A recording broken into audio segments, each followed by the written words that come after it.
sí, sí, sí, sí, sí, sí, sí.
Amada familia, muy buenas tardes. Qué gusto estar con ustedes conectados el día de hoy.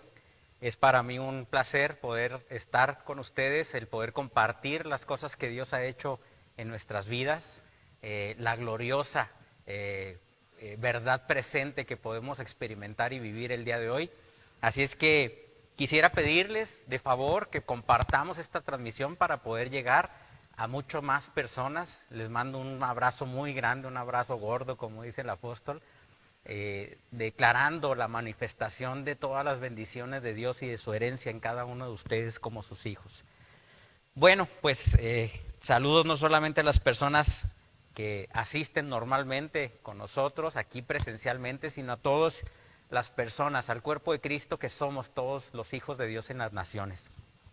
De parte de los pastores o de los apóstoles, de todo el cuerpo pastoral, les mandamos un abrazo a todos ustedes. Bueno, quisiera empezar y quisiera recordarles que hemos estado viendo a lo largo de algún tiempo la misión y el propósito de Jesús aquí en la tierra. Y estamos ya en la última parte de esta serie donde hemos estado hablando de la presentación de Jesús ante Pilatos. Lo que vimos la semana anterior o el lugar donde nos quedamos fue donde empezamos a hablar del castigo que estaba recibiendo Jesús por medio de los azotes a los cuales había sido expuestos. Habíamos visto que era algo realmente muy duro. Comentábamos que el látigo que se utilizaba, el flagrum, era un látigo con correas. Dentro de estas correas estaban entretejidos metales afilados, así como huesos afilados, para causar un daño tremendo en la persona que era expuesta a este castigo tan tremendo. Literalmente las capas de piel, los músculos, los tendones eran desgarrados y esto era algo realmente espantoso, el castigo al que era sometida una persona. Los romanos se habían de alguna manera especializado en poder llevar a cabo o infligir el mayor dolor posible a las víctimas, pero sin causarle la muerte inmediata, precisamente por esto, para causar mayor dolor y sufrimiento. Parte de las situaciones en las que vivíamos o podíamos ver, obviamente la flagelación traía sus consecuencias, como una pérdida tremenda de sangre, que esto repercutía en una debilidad en las personas, repercutía también en que pudieran, recuerden que a veces la crucifixión podía durar días, y si este era el previo para el castigo, o aún y cuando no hubiera una crucifixión, si únicamente se flagelaba para castigar a alguien, pues esto podía implicar infecciones y muchas otras cosas dentro del castigo al que eran sometidas las víctimas. Obviamente incluso podría haber personas que pudieron haber desangrado, incluso hasta morir. Era casi o es prácticamente imposible o debería ser imposible el poder suavizar o ver las cosas de una manera romántica como siempre nos lo han enseñado. La historia de lo que fue la pasión de Cristo. Y la razón por la cual de alguna manera se nos ha suavizado esta historia es porque generalmente esta enseñanza la recibimos incluso probablemente desde que somos niños, o probablemente muchos de nosotros, aún no siendo niños y viniendo al conocimiento de Dios, lo conocimos nada más como una historia bíblica, pero no necesariamente pudimos dimensionarlo de la gran magnitud y el gran daño que se le hacía a las personas, en este caso a Jesús, cuando fue expuesto a estos castigos. ¿Por qué? Porque normalmente dentro de estas historias incluso hay una base, y ahorita la platico históricamente, donde de alguna manera a las historias en ocasiones se les quita un poco lo sangriento, lo cruel, por no ser apropiada a lo mejor, como luego decimos, para todo el público, ¿no? Lo que normalmente se expone, o la crudeza de muchos actos o situaciones que suceden. Probablemente la última vez que escuchaste o que leíste acerca de estos pasajes, a lo mejor eras adolescente todavía, o no sé si todavía niño, pero aún siendo adolescente o incluso adulto, a lo mejor hemos escuchado una versión hasta cierto punto infantil o de alguna manera suavizada. Pero como adultos es realmente importante que no minimicemos todas las cosas por las cuales pasó Jesús. Recordemos que la noche anterior de su aprehensión, Jesús incluso le dijo al Padre, lo vimos anteriormente: Señor, si es posible que pase de mí esta copa, que pase.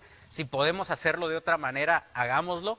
Recuerden que aún incluso en el Salmo 22 ya estaba profetizado parte de lo que Jesús iba a padecer. Él sabía lo que le iba a suceder, y esto le causaba un gran estrés, al grado de que tuvo una condición que literalmente sus vasos sanguíneos de su rostro no solamente sudó, sino expiró, también estuvo transpirando sangre junto con su sudor.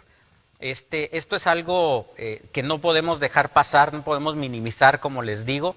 Era algo realmente muy, muy cruel lo que estaba enfrentando nuestro Señor.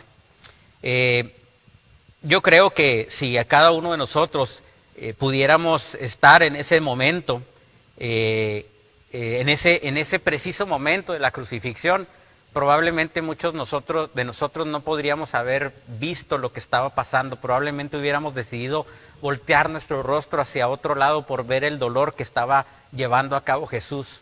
Esto era algo sumamente traumático y doloroso. Pero obviamente esto tenía un trasfondo mucho más allá de lo físico y lo natural, tenía un trasfondo espiritual sumamente importante. Dentro de los castigos que nuestro Señor Jesús recibió, recordemos de nuestro Señor Jesucristo, que los soldados hicieron una corona también de espinas para ponerla en su cabeza, no solamente para infligir un dolor fuerte por las espinas, sino también burlándose, porque Él era el Rey de Reyes, el Rey de los judíos, como normalmente se le determinaba, se decía, y era una manera de burlarse de Él por la condición en la que Él estaba viéndose aparentemente derrotado, frustrado y exhibido ante la gente en apariencia. Se la pusieron en su cabeza, también le pusieron una túnica para hacerlo ver o burlarse de Él como si fuera el rey. Le dijeron: salve, Rey de los judíos, y le dieron una bofetada, o le dieron bofetadas, golpes en la cara. No únicamente en ese momento, sino sabemos que desde su detención en el templo ya había empezado los maltratos hacia nuestro Señor Jesucristo. Una vez más, Pilatos salió a la multitud. Recordemos todo el proceso que hemos estado recordando. Estaban los judíos reunidos esperando las resoluciones de Pilatos, y estaban esperanzados de alguna manera a que Jesús recibiera el castigo que ellos deseaban.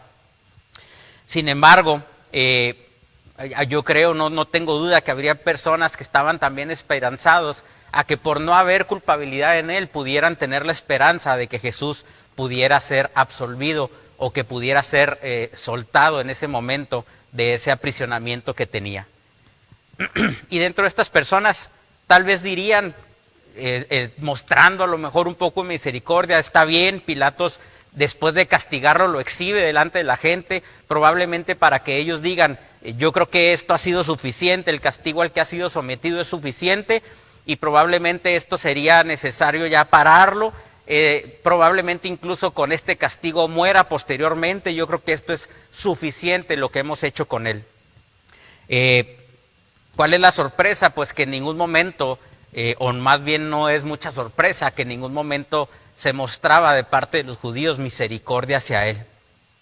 Para ellos no era suficiente. Ellos querían llegar hasta el final de sus planes, que era llegar al fin de su vida, matarlo. En Juan 19:4 dice lo siguiente: Pilato volvió a salir. Aquí lo tienen, dijo a los judíos, lo he sacado para que sepan que no lo encuentro culpable de nada. Incluso cuando lo golpearon casi hasta el punto de la muerte, Jesús no se quebró, ni siquiera cuando lo azotaron, que era un castigo tremendo. Este hombre es absolutamente inocente, pensaba en ese momento Pilatos. Pero tan pronto como los principales sacerdotes de ese momento lo vieron, gritaron: crucifíquenlo, crucifíquenlo. Y Pilatos no podía creer lo que estaba escuchando. Pilatos nunca había visto nada como esto. Los líderes judíos entraron en la parte 2 de sus planes. Ellos creían que esto iba a ser mucho más rápido, pero ellos tenían una planificación para poder llevar a cabo sus planes siniestros. Dijeron, está bien, tenemos una ley, no lo mencionamos antes, pero tenemos una ley y de acuerdo con esa ley, Jesús debe de morir. Y esta ley es porque Él afirmó ser el Hijo de Dios. El texto dice que cuando Pilatos escuchó esto, tuvo aún más miedo y regresó al interior del palacio. Tuvo más miedo porque recordó del Hijo de Dios, que había una leyenda, había mitos, probablemente había escuchado de las historias del rey Herodes, que había tratado de matar a los niños para que no se levantara un rey entre ellos, y era probable que dentro de todo esto hubiera muchas cosas pasando por la mente de Pilatos. Él sabía que tenía que hacer algo, mas veamos lo que dice el texto. Dice que el guardia lo llevó adentro y Pilatos decide interrogar aún más a Jesús. Pero esta vez Jesús no respondería, guardaría silencio. Si no eres creyente, tú que nos estás viendo en este momento, o si dejaste en algún momento tu fe, o alguien te invitó a ver o escuchar esto que estás oyendo el día de hoy, por favor no te pierdas estos detalles. Un soldado romano del siglo I, que había visto de todo, este era Pilatos. Fíjate bien lo que dice en Marcos 15, 4 y 5. Le dice a Jesús, ¿no vas a contestar? De nuevo Pilatos, mira de cuántas cosas te están acusando, le dice a Jesús. Pero Jesús ni aún con eso contestó nada, de modo que Pilatos se quedó asombrado. No era común ver que un hombre que estaba al punto de la humillación, estaba expuesto ante la muerte, no era común que no suplicara por su vida. O cuando habían hombres en la batalla, incluso que caían de rodillas ante la espada de su ejecutor, muchos de ellos suplicaban una muerte rápida o incluso pedían clemencia sobre sus vidas. Sin embargo, Jesús se quedó callado. Él finalmente, desesperado, le dice a Jesús en Juan 9:10, 19:10, ¿te niegas a hablarme? Le dijo Pilatos. ¿No te das cuenta de que tengo poder para ponerte en libertad o para mandar que te crucifiquen? En Juan 19:11 dice, no tendrías, le responde Jesús, ningún poder sobre mí si no se te hubiera dado de arriba.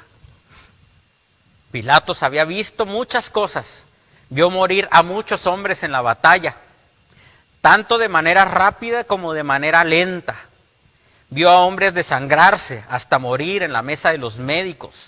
Escuchó gritos. Lo había visto todo. Era un hombre que había experimentado la guerra de manera viviente, de manera vívida. Pero nunca había visto nada como esto, creo yo. Y nunca había visto a alguien como Jesús, porque simplemente nunca ha habido a alguien como Él. Pero cuando miró a los ojos de Jesús, Él no estaba fuera de sí. Jesús estaba consciente de lo que estaba pasando. Él estaba completamente consciente y sus ojos eran sinceros, reflejaban la verdad, sus ojos.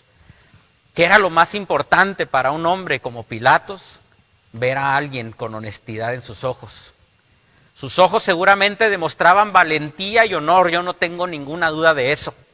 Pilatos hizo todo lo que pudo para liberar a Jesús, pero los líderes judíos no lo iban a permitir. Y el texto dice que siguieron gritando, si dejas a ir a este hombre, no eres amigo del emperador. Pilatos hizo todo lo que pudo para liberar a Jesús, y así lo establece la Escritura, pero los líderes judíos no lo querían permitir. Esa era la tercera parte del plan de los conspiradores de Jesús. Si dejas ir a este hombre, no eres amigo de César. Cualquiera que pretenda ser rey es enemigo del César. Pilatos fue superado en estrategia por los jefes o los principales sacerdotes. Le ataron a las manos para no poder hacer nada en contra de sus argumentos. Lo llamaron públicamente y Pilatos sabía que el emperador Tiberio tenía ojos y espías en todas las partes del imperio. El texto dice en Juan 19, 13, 14.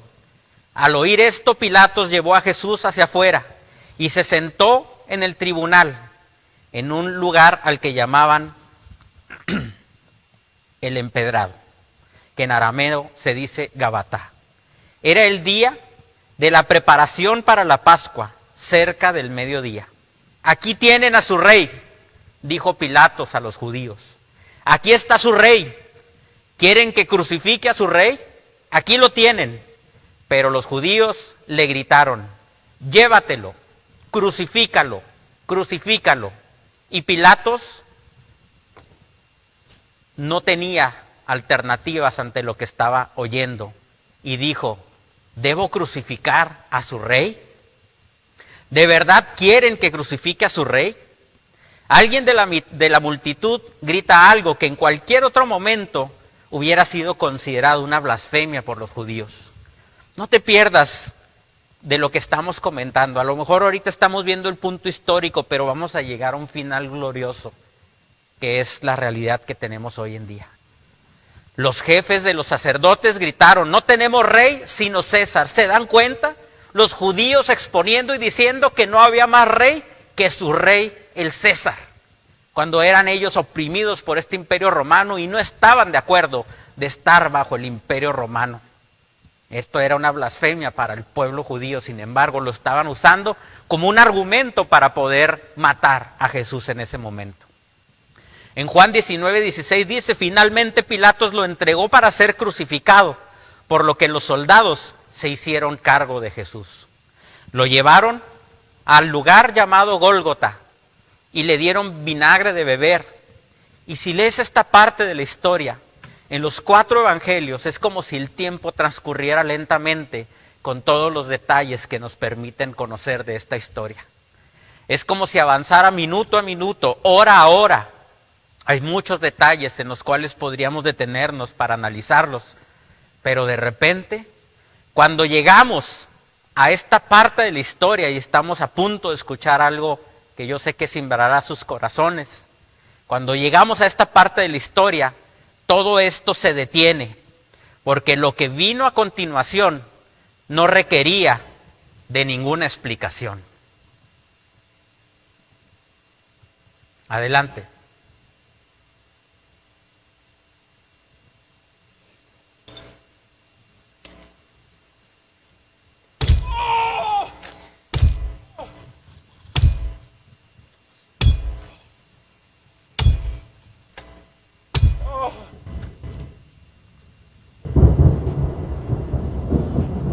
Finalmente, habían clavado a Jesús a la cruz.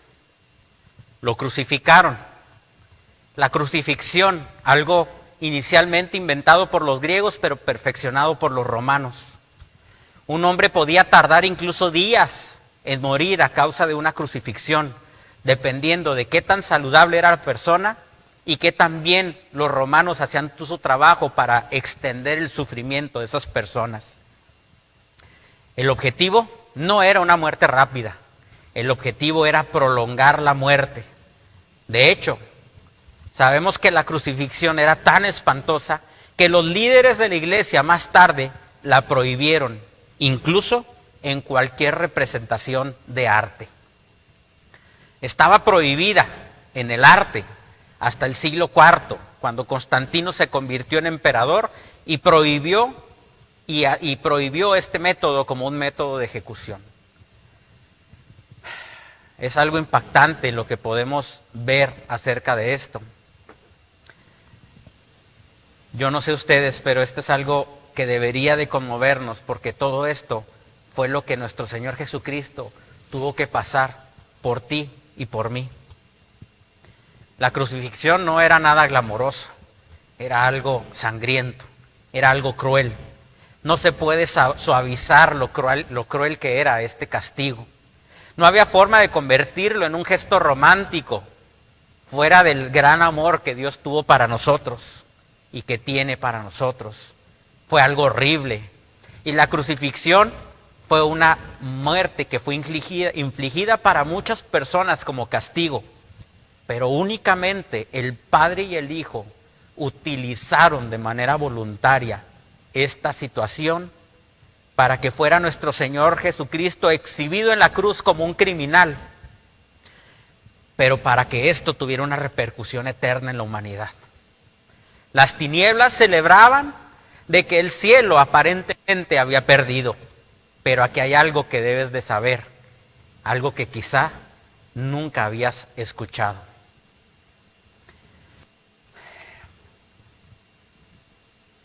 Algo que hace extraordinaria esta historia es que cuando Jesús murió, no había aún cristianos porque todavía no se llegaba al proceso de la muerte y resurrección de Él.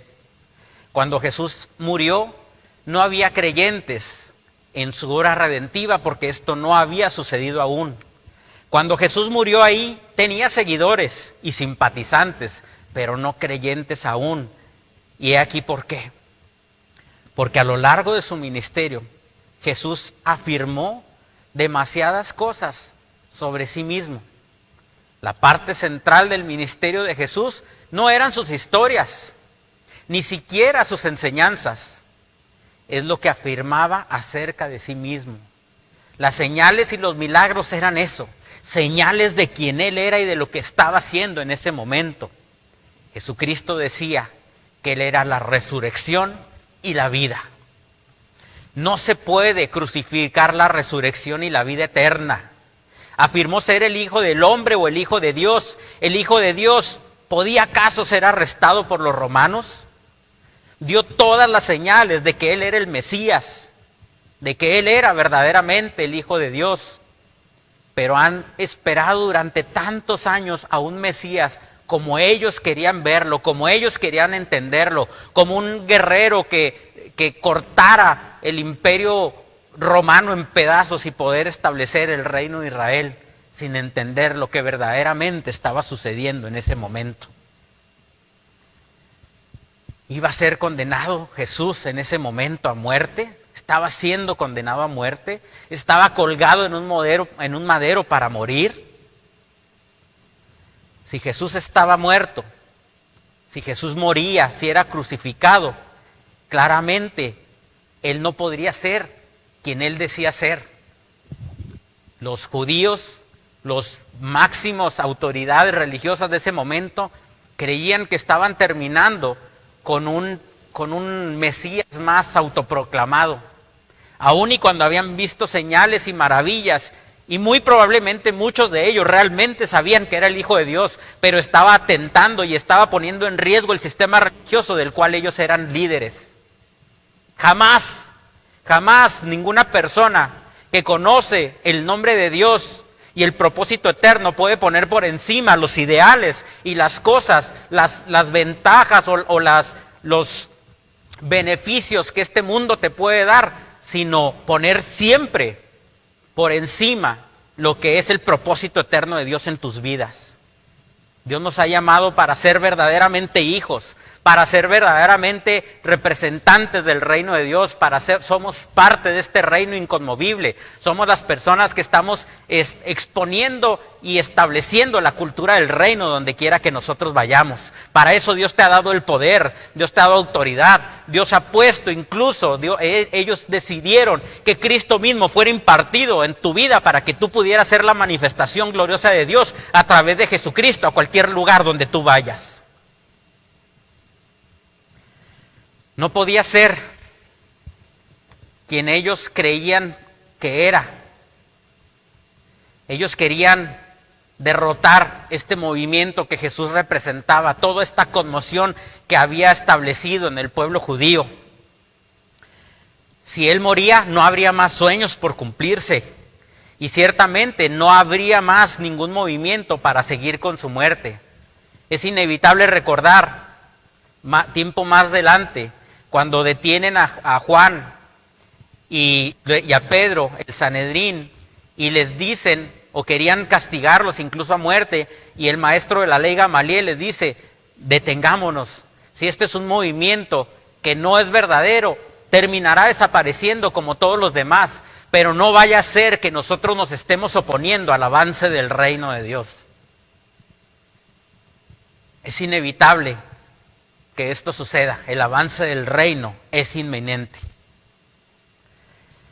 Ellos creían que el movimiento de Jesús estaba terminando en la crucifixión de Cristo, de Jesús. En ese tiempo había un hombre, José de Arimatea, miembro del Sanedrín, parte de esta corte suprema de los judíos, amigo de Nicodemo, de quien habíamos hablado anteriormente. Arriesga su vida al ir ante Pilatos y pedirle que si le puede entregar el cuerpo de Jesús. En el primer siglo, los crucificados normalmente no eran sepultados, eran puestos en fosas para que fueran devorados por los animales. Finalmente, tuvieron el permiso para tomar el cuerpo de Jesús y enterrarlo. No era probablemente quien esperaban que fuera, o no estaban terminando las cosas como ellos creían que podían terminar, pero ciertamente se merecía algo mejor que eso, probablemente pensaban. El sábado llegaría pronto. Tuvieron que darse prisa los líderes religiosos a causa de la Pascua. Preguntaron si a los otros dos criminales crucificados juntamente con Jesús se les rompieron las piernas. Y esto lo hacían, o precisamente rompieron las piernas de ellos para acelerar el proceso de muerte, porque tenían que continuar con los festejos que tenían. La razón por la cual quebraban las piernas era porque de esa manera una persona que estaba crucificada no podía sostener más el peso de su cuerpo, y al quedar colgados eran expuestos a una manera más rápida de morir por no poder respirar y morir incluso por asfixia. Cuando vinieron a Jesús, debido a todo lo anterior, golpeado fuertemente por los azotes, tenía sangre de una manera exagerada. Pero cuando vinieron a él, Jesús había muerto ya. A pesar de que Jesús era un hombre sumamente fuerte por lo que creemos, por su profesión, por lo que él hacía, por todo el desgaste que tuvo que cumplir, hay quienes interpretan que la razón por la cual él murió en un tiempo relativamente corto en relación a otras personas es principalmente que el castigo fue de más, que fue exagerado el castigo que él recibió con los azotes.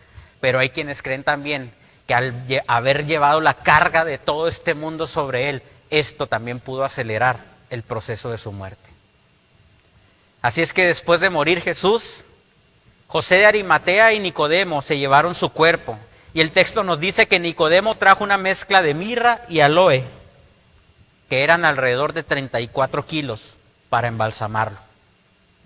Se llevaron su cuerpo y, como era la costumbre, lo envolvieron con especias y tiras de tela de lino.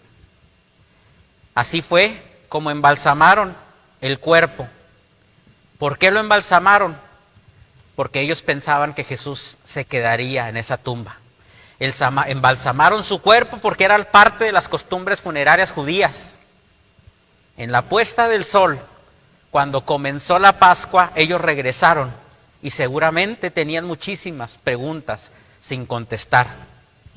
Al día siguiente, Pilatos fue molestado una vez más por los principales de la iglesia en ese momento, los principales religiosos, mejor dicho. El texto dice en Mateo 27:62, al día siguiente, después del día de preparación, los sumos sacerdotes y los fariseos regresaron a Pilatos. ¿Qué quieren ahora? Seguramente se ha de haber preguntado Pilatos. En el 27:62 dice lo siguiente: al día siguiente, que era el día de descanso, los principales sacerdotes, que ahí no les importó el descanso, que era parte de las costumbres y de la ley judía también, los principales sacerdotes y los fariseos fueron a ver a Pilatos y le dijeron: Señor, recordamos lo que dijo una vez ese mentiroso cuando todavía estaba con vida. Luego de 3 días resucitaré de los muertos. Así que, Señor, un último favor necesitamos de ti. Esto nos servirá a ambos. ¿Podría dar una orden usted para que la tumba se asegure hasta que pase ese 3er día? De lo contrario, sus discípulos pueden venir y robar el cuerpo y decirle a la gente que ha resucitado de entre los muertos. Muchos sabemos y conocemos la historia, ahorita no puedo entrar en tantos detalles, que todo esto era una forma en la que ellos estaban tratando de echar abajo todo lo que estaba sucediendo. Y no quisiera adelantarme porque no voy a tratar de ese tema el día de hoy, pero aún con su resurrección trataron de encubrir todos estos hechos. De lo contrario, sus discípulos pueden venir y robar el cuerpo y decirle a la gente que ha resucitado este hombre de entre los muertos. Y Pilatos dijo en Mateo 27:65, tomen guardias y aseguren la tumba lo mejor que puedan. Entonces ellos sellaron la tumba y pusieron guardias para que la protegieran. Esa noche todos durmieron bien. Caifás, el sumo sacerdote, durmió bien sabiendo que una vez más había superado a Pilatos, que una vez más había aprovechado su poder para hacer que Roma cumpliera sus caprichos. Pilatos durmió bien sabiendo que la Pascua estaba cercana a terminar. La ciudad se vaciaría de todos los invitados que estaban en ese momento y la ciudad podría quedar en paz según lo que él creía. Él pensaba que podría regresar a casa para seguir disfrutando de su vida en algún lugar donde él vivía. Todo el mundo esperaba que Jesús hiciera lo que la gente muerta no le queda más que hacer: permanecer en su tumba y ser devorado por los gusanos. Muerto, estos personajes pensaban que habían ganado y que habían obtenido la victoria acerca de lo que querían, pero no sabían que en las próximas horas asegurarían cada uno de ellos un lugar en la historia de la humanidad, que sus nombres se hablarían durante generaciones en diferentes idiomas que ni siquiera ellos mismos conocían, y lugares que ni siquiera sabían que existían, ni siquiera sabían todo el tiempo que se transcurriría en la historia y que se seguiría hablando de estos hechos. Generaciones de hombres y mujeres pronunciarían sus nombres en todo el mundo, pero no de una manera como ellos hubieran deseado.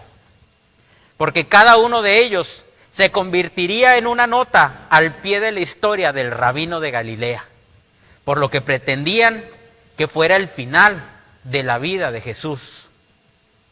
Querían terminar con su obra y con todo lo que él representaba. Nunca imaginaron que se estaba estableciendo algo totalmente nuevo para el mundo, para ti y para mí. Yo no sé si logras entender la profundidad de lo que estamos hablando. Yo no sé si logras entender lo que Jesús vino a hacer a esta tierra. El Hijo de Dios encarnado para poner en marcha el pacto eterno.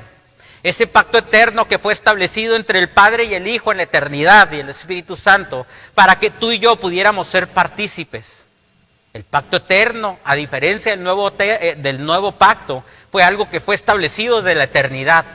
Y el nuevo pacto estaba haciendo el cumplimiento en el orden cronológico de la tierra por medio de Jesús, del Hijo de Dios hecho hombre.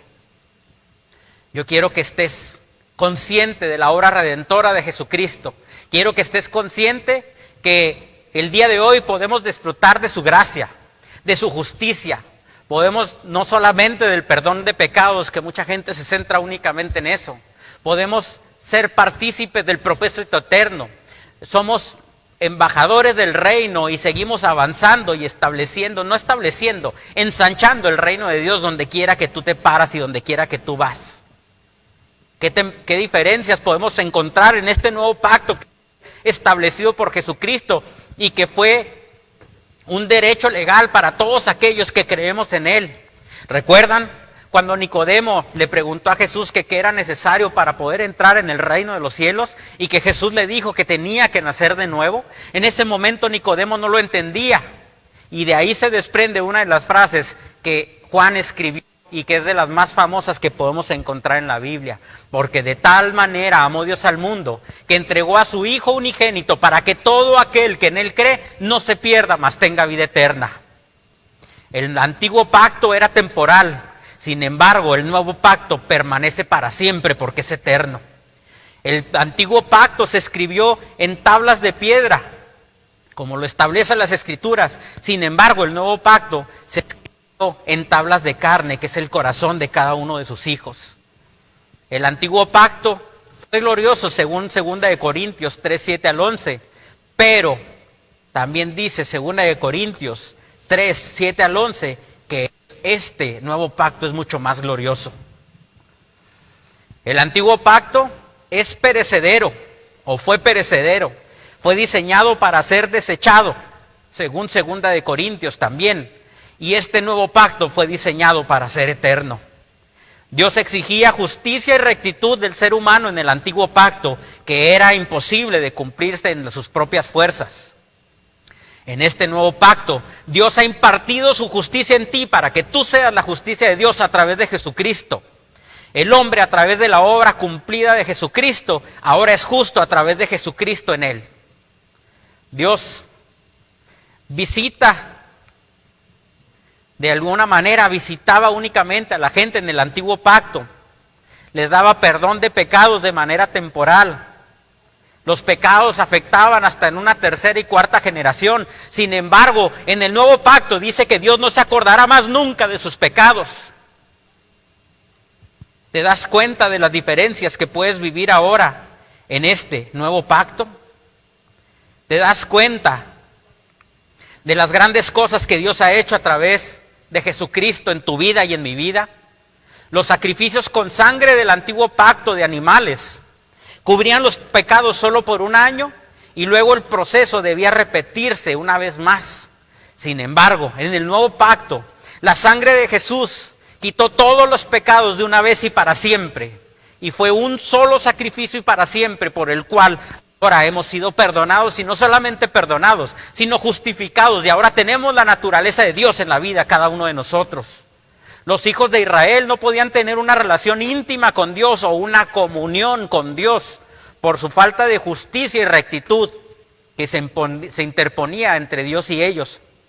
Sin embargo, ahora en el nuevo pacto los creyentes podemos disfrutar no solamente de una relación, sino de una común unión con Dios.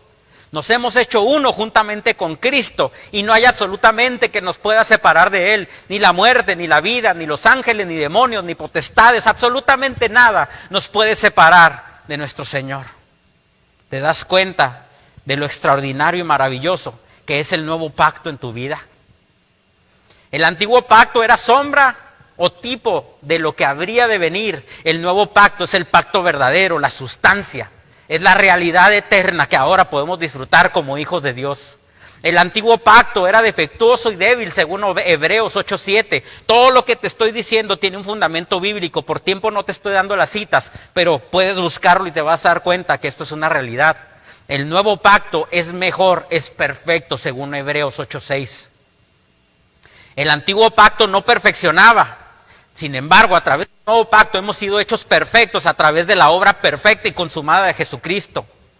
El antiguo pacto era un ministerio de muerte porque él juzgaba el pecado que había en el hombre. Sin embargo, en el nuevo pacto ahora tenemos el ministerio del Espíritu que nos ha vivificado y nos ha dado vida eterna.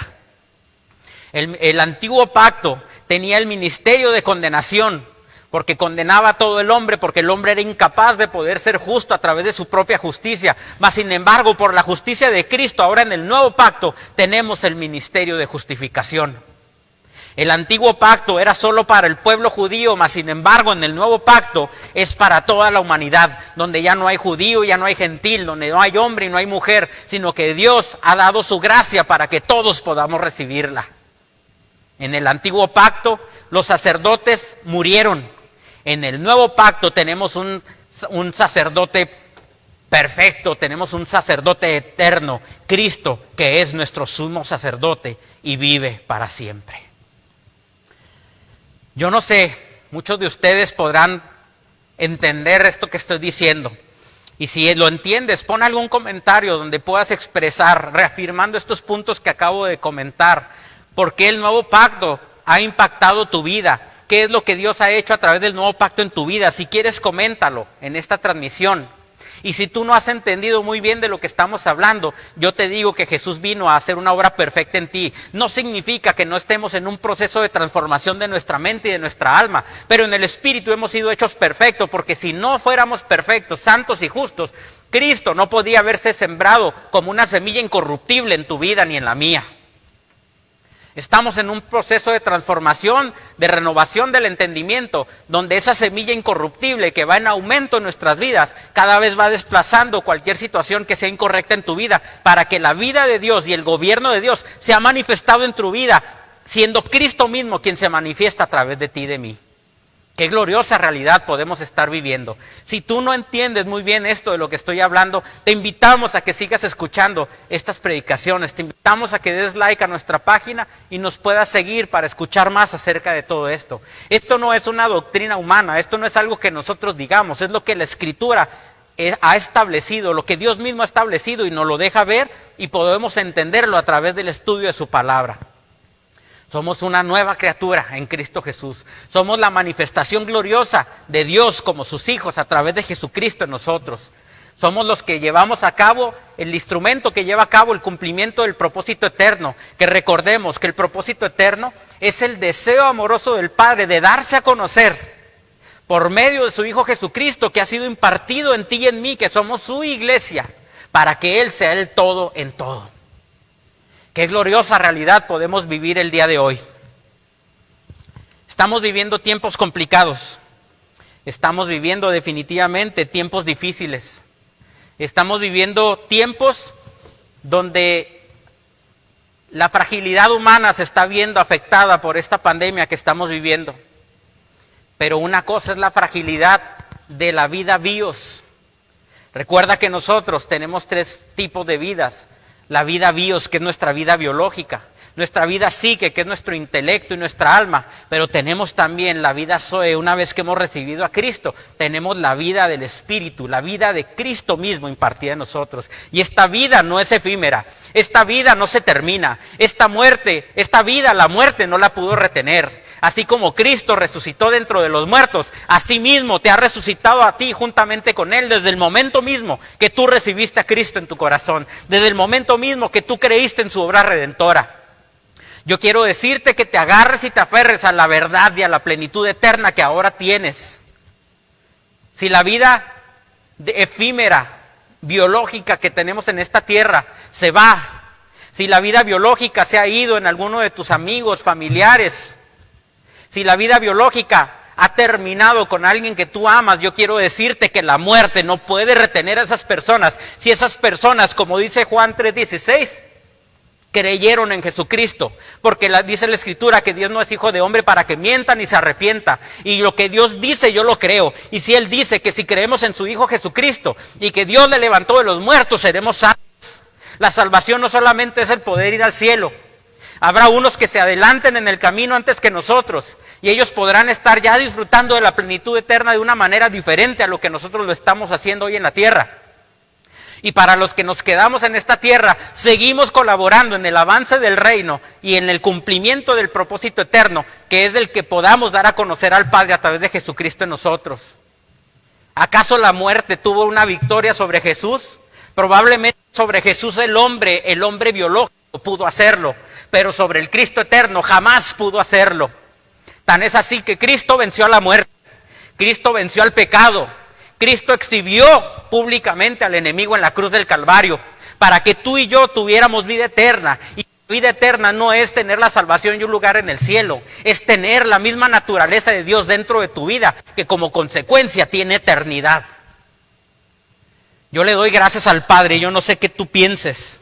Yo cuando hablo de todo esto y entiendo todo esto, no tengo otra cosa más que darle gracias a Dios y de verdad adorarle por la gloria, por lo glorioso que fue su plan redentivo, por el magnífico amor, la gracia que ha tenido para que todos nosotros podamos creer en Él y ser salvos, poder ser hijos de Dios y tener su propia naturaleza.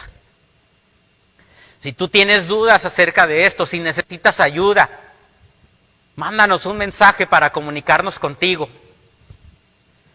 Ha habido pérdidas importantes en este tiempo. Yo le pido al Señor que les dé fortaleza y les dé paz a cada uno de aquellos que han perdido a alguien en su familia, alguna amistad, algún conocido. Le pido a Dios que le dé fuerza a los guerreros que están peleando esta batalla en el frente de batalla, como lo son los médicos, los enfermeros, todos los que son de limpieza, todas las personas que tienen que ver, que trabajen en un hospital, en los diferentes ámbitos, aquellas personas que están repartiendo comidas a los lugares de las personas para que no salgan. Yo le pido a Dios que proteja sus vidas. Le doy gracias a Dios porque yo sé que Él se revelará a las personas. Dice la Escritura que el Espíritu Santo es quien convence de pecado, de justicia y de juicio. Y yo declaro que el Espíritu Santo, no declaro, lo sé, que el Espíritu Santo está convenciendo a muchísimas personas en este tiempo para que reconozcan que Cristo es el Señor, que Cristo nos ha librado de la muerte, que en Cristo tenemos vida eterna, que en Cristo podemos estar confiados, en paz y tranquilos, porque aún y cuando alguien se haya adelantado en el camino, lo más glorioso que se puede vivir es la plenitud eterna, que es lo que viviremos por el resto del tiempo, porque esto no lo podemos comparar con un tiempo cronológico, sino que es una dimensión que no tiene principio ni fin.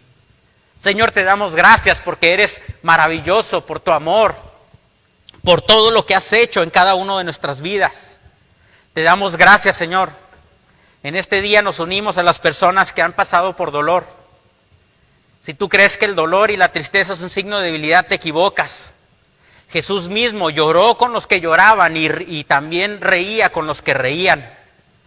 Jesús, cuando recibió la noticia de Lázaro, dice la Escritura que lloró por el amor que le tenía. Sin embargo, Él estaba convencido de lo que era la vida eterna. Y no solamente le dio la oportunidad de poder vivir un poco más a Lázaro, aunque después tendría que volver a morir, pero lo más importante era la plenitud y lo que estaba estableciendo, que era el reino eterno y el nuevo pacto, en donde todos nosotros somos beneficiarios de este pacto entre el Padre y el Hijo. Le mando un abrazo a nuestra familia Talavera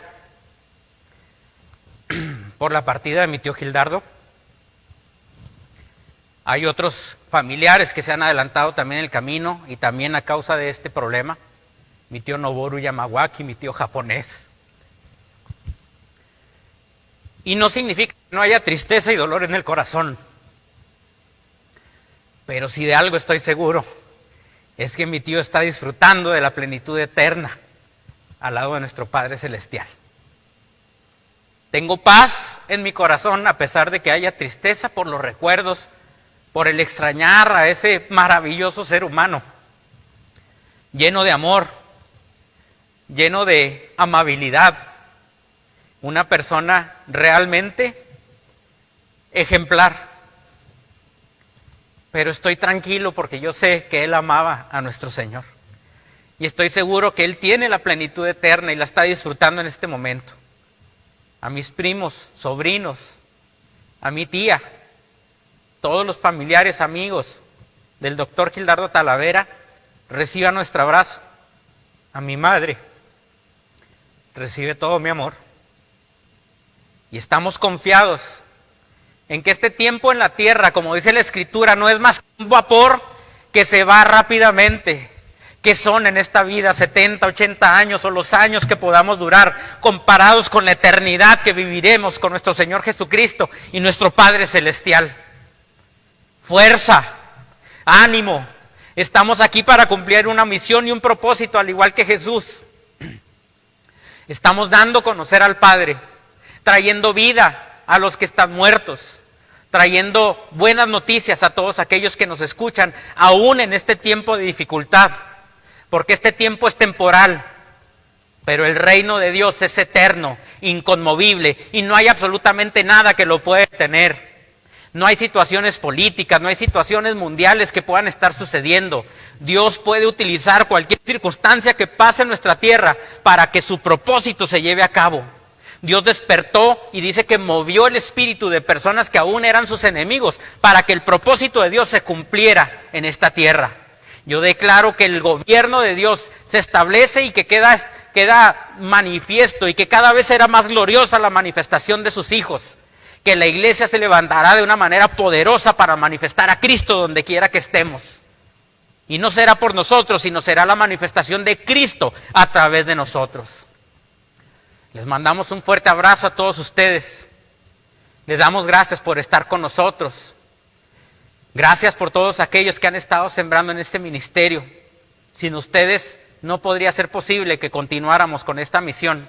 Y sabemos que Dios sustenta lo que Él quiere que siga avanzando. Les mandamos un abrazo gordo de parte de toda la familia pastoral. Y no olviden cada una de las actividades que tenemos entre semana.